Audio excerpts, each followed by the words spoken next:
好，大家好，咁我哋今日就要講一講2015年嘅 DSEM Two 啦。咁我哋而家就開始第一題。咁第一題就係一個好基本嘅 First Principle 啦。咁我哋就測一次題目。咁 First Principle 就一定要限制你用 limit 嘅。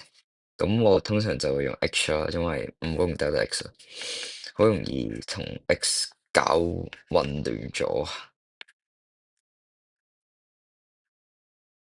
咁我哋就好基本咁樣寫翻出嚟先啦。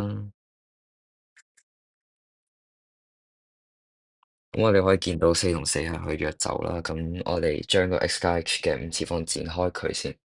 咁我哋展開咗就係 x 五次，再加翻15、10、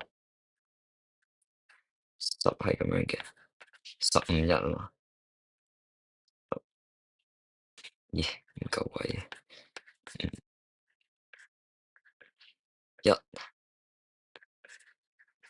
再減翻 x 五次啦。咁我哋可以見到佢四係約走咗嘅。咁我哋就夠約啦，約埋個五走。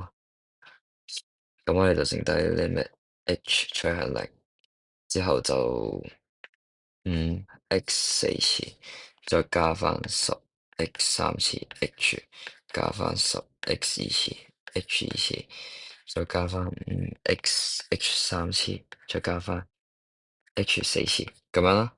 咁因為我哋 h 全部變走做零，咁我哋淨係剩低5x 四次，咁樣第一題就完結。